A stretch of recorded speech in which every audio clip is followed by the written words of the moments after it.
लोकतंत्र है। भारत में जनता सुप्रीम है, जनता अपनी सरकार चुनती है, उस सरकार को जनता के काम करने का पूरा अधिकार होना चाहिए। दिल्ली में भी लोग सरकार चुनते हैं, दिल्ली की सरकार को भी, जिस भी सरकार को दिल्ली के लोग चुनते हैं, चाहे इस पार्टी की सरकार हो चाहे उस पार्टी की सरकार हो। सुप्रीम कोर्ट ने कहा कि जो भी सरकार दिल्ली के लोग चुनते हैं, जनता सुप्रीम है, दिल्ली की जनता सुप्रीम है, उस सरकार को काम करने का अधिकार होना चाहिए। सड़कों पर बैठकर निबंधे जीत कर आइए, जीत कर आइए, हम जीत कर आगे ये सड़कों पर बैठे करेंगे भाई। ये कुदरत है, वक्त है। संविधान के बहुत ही जानकार और बहुत बड़े बड़े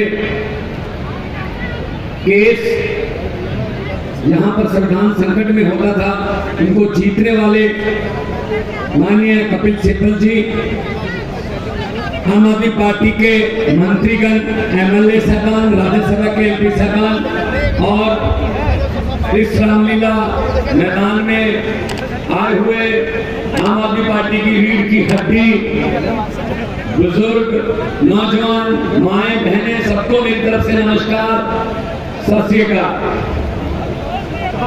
आज ये कोई शक्ति प्रदर्शन नहीं है,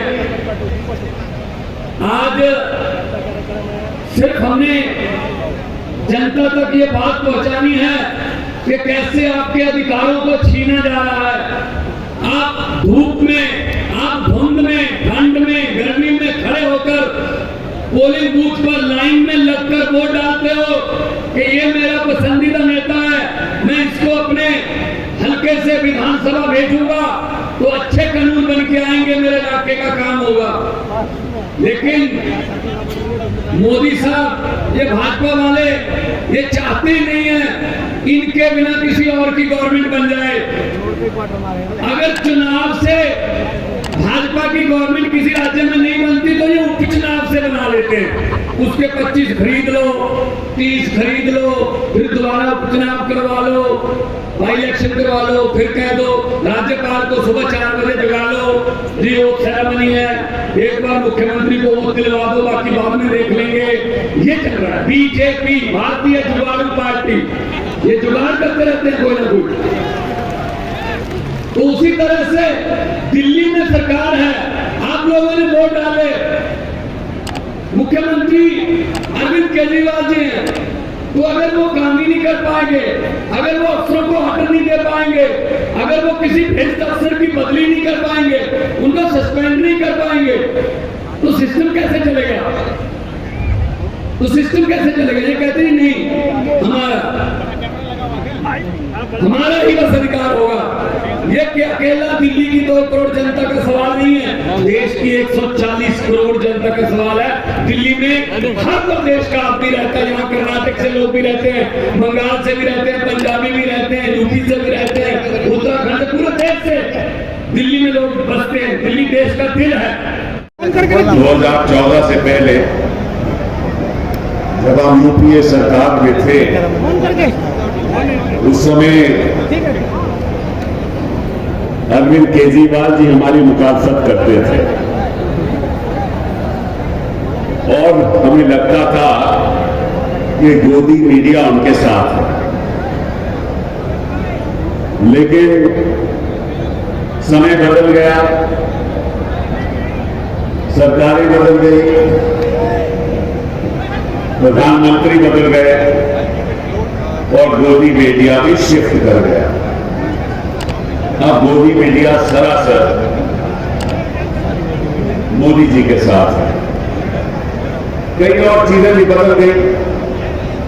उन्होंने कहा था कि आपने कांग्रेस को 60 साल दिए, केवल हमें 60 महीने दो कि हम हिंदुस्तान की कायाकल्प बदल देंगे, हिंदुस्तान को बदल देंगे, हिंदुस्तान को इतना प्रतिशील बना देंगे, इतना प्रगतिशील बना देंगे कि विश्व देखता रह जाएगा।